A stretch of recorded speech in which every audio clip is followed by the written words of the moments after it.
네, 국사편찬위원회 주관 제48회 한국사능력검정시험 문제풀이 계속 이어가 보도록 하겠습니다. 자, 조선시대 문제가 계속해서 나오고 있는데요. 21번 볼게요. 가에서 라 사건을 일어난 순서대로 옳게 나열한 것은, 우리가 조선사를 공부하면은 꼭 조선 중기 부분에 항상 우리가 중요하게 다루는 것, 바로 사화에 대한 문제가 되겠습니다. 훈구와 살인의 대립을 대표적으로 드러낸 이 단적인 사건들이 사화라고 할 수 있겠죠. 1번 보겠습니다. 갑자년 봄에, 자, 갑자 한번 바로 나와야겠죠. 갑자사화입니다. 연산군 때 일어났던 갑자사화인데요. 옛날에 죽은 어머니 패비윤 씨의 원수를 갚겠다면서 정말 자신의 최측근 권신들, 간신들을 제외하고 기존의 훈구 세력마저 거의 숙청을 시켰던 아주 잔인한 사건이었습니다. 네, 명을 수행한 신하를 모두 대역죄로 추죄해 8촌까지 연좌시켰다.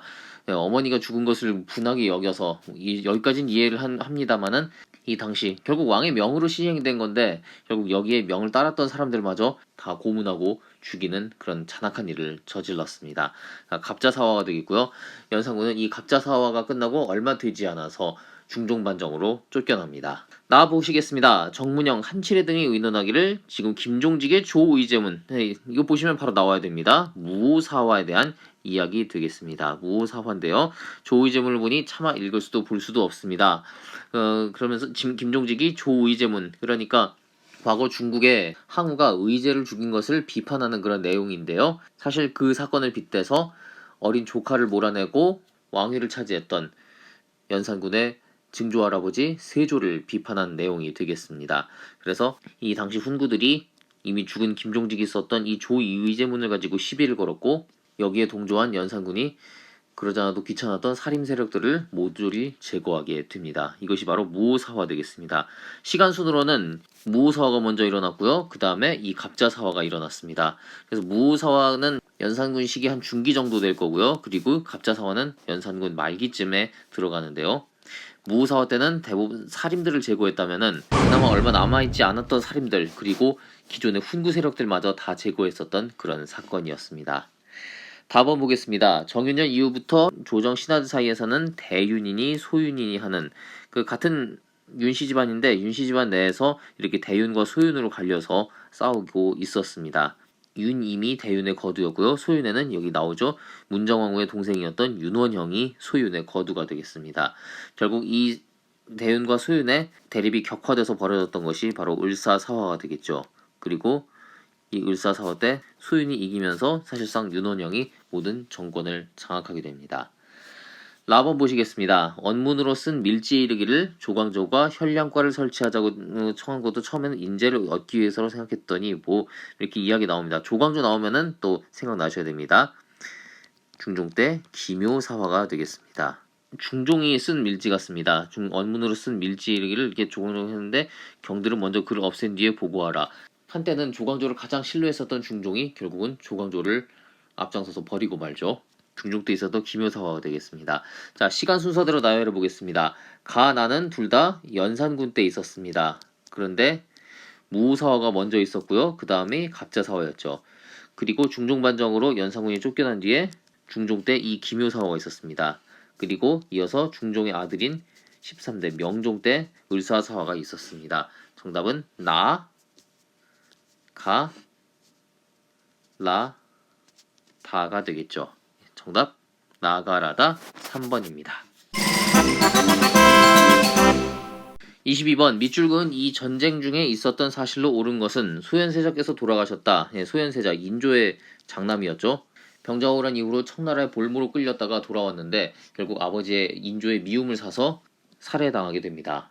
아버지에게 살해됐다는 정확한 증거는 없습니다만 당시에 그런 여러 정황들로 봤을 때 거의 살해된 것이 99.9% 거의 그렇게 보여지고 있습니다.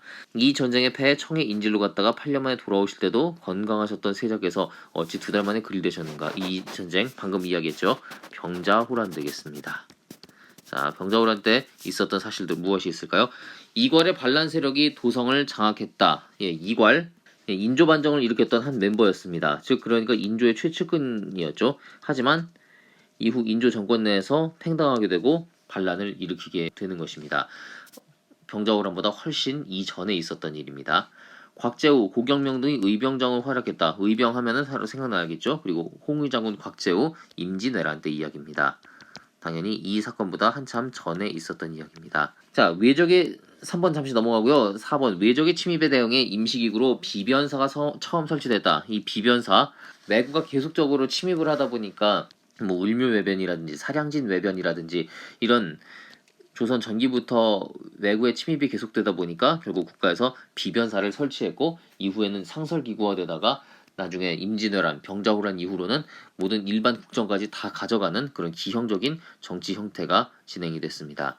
포수, 사수, 살수의 삼수병으로 훈련된 편제된 훈련도감이 신설됐다. 훈련도감 5위에서 5군형의 모습을 갖춰가는 것인데요. 이것 역시 임진왜란 때 이야기가 되겠습니다. 3번 김준용이 근황병을 이끌고 광교산에서 항전했다.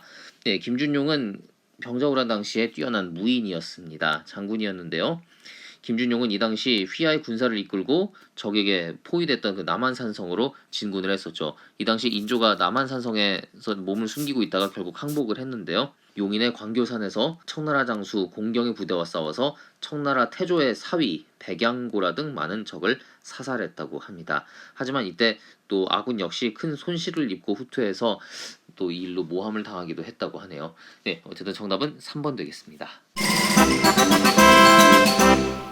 다음 사건에 대한 설명으로 옳은 것은 앞서 영상에서 제가 진성여왕 때 이야기 그 문제가 하나 나왔었죠. 그래서 원종과 애노가 반란을 일으켰다. 이것을 이제 정답이라고 제가 말씀을 드렸었는데 조선에서도 같은 상황이 발생했습니다.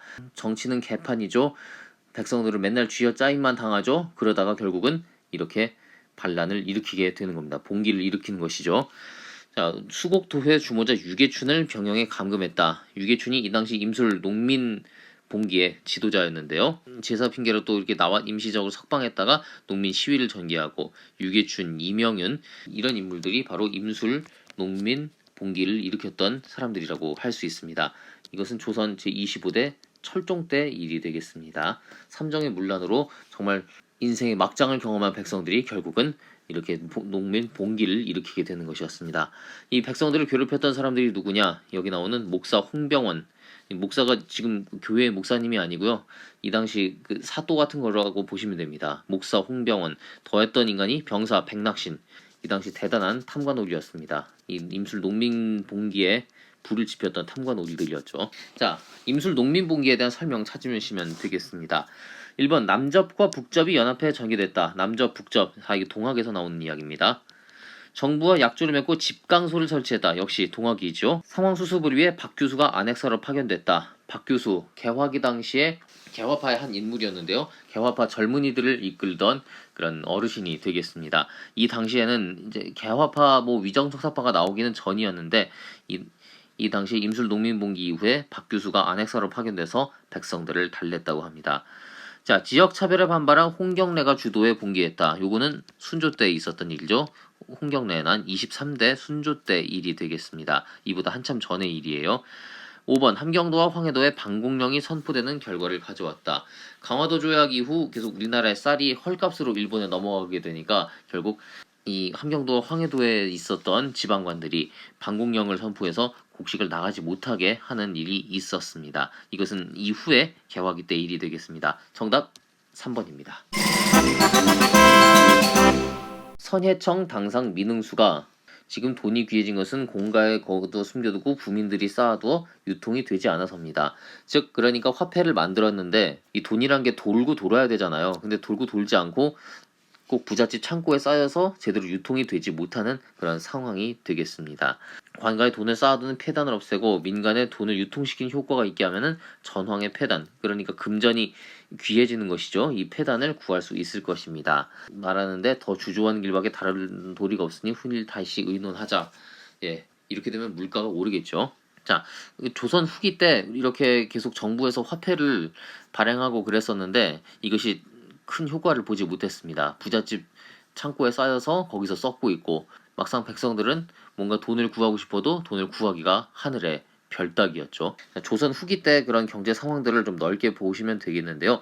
1번 송상만상이 대청무역으로 부를 축적했다. 송상만상 다 조선 후기에 볼 수 있는 그런 상단의 이름들이고 대청무역, 청나라가 있었으면은 조선 후기죠. 2번 외건에서 개시무역과 후시무역이 이루어졌다. 예, 무역이 이루어지는 조선 후기 때 그런 경제 상황의 모습이 되겠습니다. 3번 광산을 전문적으로 경영하는 덕대가 등장했다. 예, 덕대 역시 조선 후기 때 우리가 볼 수 있는 그런 경제적인 용어가 되겠죠. 덕대하면은 오늘날의 전문 경영인이 되겠습니다. 그러니까 사주가 아니라 경영을 전문으로 담당하는 사람이 되겠죠. 4번 관리가 과전법에 의해 토지의 수조권을 지급받았다. 과전법 이건 고려 말에서 조선 전기의 일입니다. 과전법은 오래 시행하지 못하고 7대 세조 때 가서 폐지되죠.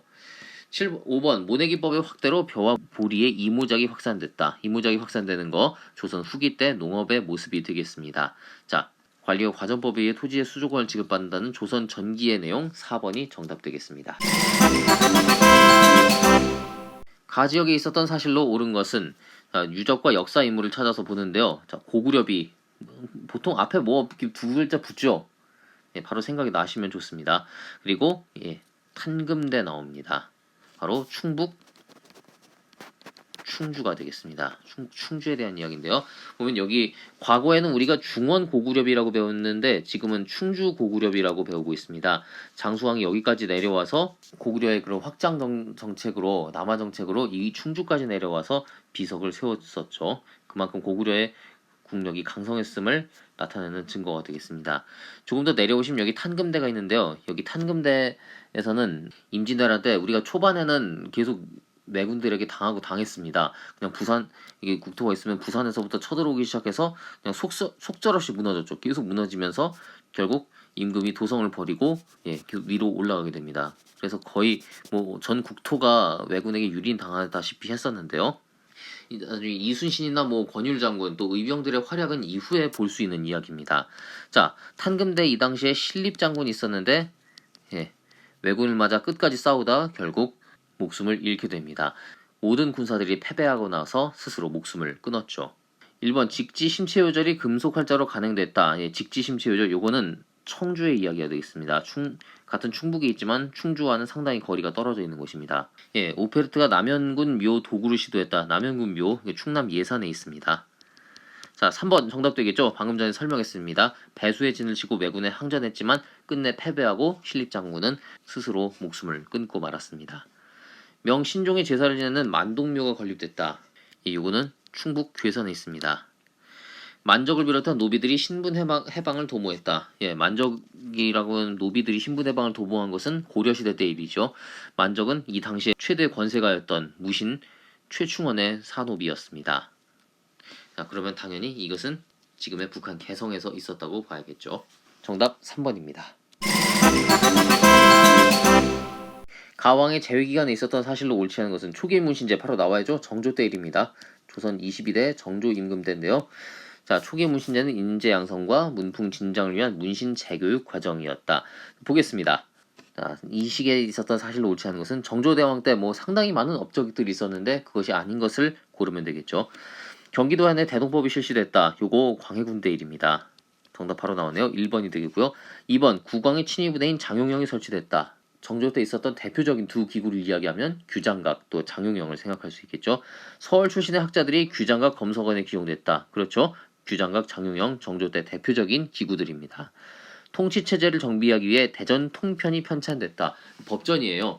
아까 전에 제가 문제에서 이 앞 영상에서 세조 때 경국대전을 이야기했는데 세조 때 경국대전 그리고 영조 때 속대전 그리고 정조 때 이렇게 대전 통편이 나옵니다. 마지막으로 고종 때 대전 회통이라고 하는 법전이 나오죠. 유기전을 제외한 시전상인의 금난전권이 폐지됐다. 난전상인들을 몰아낼 수 있는 금난전권 이것을 폐지함으로써 자유로운 그런 시장 경제의 흐름을 도모했다고 볼 수 있습니다. 이거 역시 정조 때 업적입니다. 자, 광해군 때 일이었던 정답 1번 되겠습니다. 27번 가종교에 대한 설명으로 옳은 것은 경주 사람 최복술은 아이들의 공부 가르치는 것을 직업으로 삼았다. 그런데 여기까지만 보면 모를 수 있어요. 경주 사람 최복술 누구지? 그런데 양학이 갑자기 퍼지는 것을 차마 보고 앉아 있을 수 없어서 그러니까 서양의 풍조 여러 문물들 학문들이 퍼지는 걸 볼 수 없어서 자, 여기서부터 잘 보아야 됩니다. 하늘을 공경하고 순종하는 마음으로 글귀를 지었다. 그리고 이제 이 양학에, 그러니까 이것은 양학을 이제 또 서학, 서쪽의 학문이니까 예, 서학이라고도 불렀는데 여기에 반대되는 개념을 보면 되겠죠. 서자에 반대되는 글자 동자가 있습니다. 예, 그래서 동학이 되겠습니다. 동학입니다. 양학은 음이고 동학은 양이기 때문에 양을 가지고 음을 억제할 목적으로 글귀를 외우고 읽고 하였다. 이 당시 서양의 그런 문물들을 배척하는 두 집단이 있었습니다. 하나는 우리가 잘 아는 위정 척사파가 되겠죠. 이 사람들은 정말 기존의 그 유교적인 질서, 봉건제를 그대로 유지하는 입장이었고요. 또 동학이 있었습니다. 동학은 서양의 그런 외세, 또 서양의 그런 문화에는 반대하고 있었지만 이 봉건 위정 척사파가 옹호하던 봉건제에 대해서 역시 반대하고 있었습니다. 분명히 서양이 들어오는 건 반대하지만 우리는 백성을 중심으로 새로운 세상을 세워야 한다라는 그런 생각이 있었죠. 그래서 그런 점에서 또 위정 척사파와 동학은 서로 대립하고 있었다고 볼 수도 있습니다. 자, 문제로 돌아가서요. 동학에 대한 설명을 찾아보겠습니다. 배제학당을 세워 신학문 보급에 기여했다. 배제학당 기독교 선교사 아펜젤러에 의해서 설립됐죠. 네, 기독교에 대한 설명이 되겠습니다. 박중빈을 중심으로 새생활운동을 추진했다. 박중빈 원불교를 창시한 사람입니다.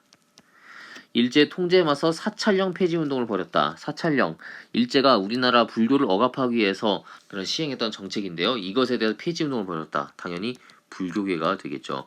마음속에 하눌림을 모시는 시천주를 강조했다. 하눌림, 그러니까 이 동학의 가르침 중에 하나가 사람은 다 하눌림이다라는 게 있는데 사람이 다 하나님이다라는 그런 뜻을 가지고 있는 겁니다. 누구나 평등하다라는 평등 사상을 가지고 있었는데요. 이것이 바로 동학이 되겠습니다. 황사영이 외국 군대 출병을 요청하는 백서를 작성했다. 예, 이 천주교, 기독교에 대한 탄압이 컸던 시기에 황사영이 외국 군대 출병해서 우리 기독교인들을 좀 도와달라 한 적이 있었습니다. 기독교라기보다는 이제 이 당시 천주교가 되겠죠. 가족에 대한 설명 동학이죠. 정답 4번이 되겠습니다.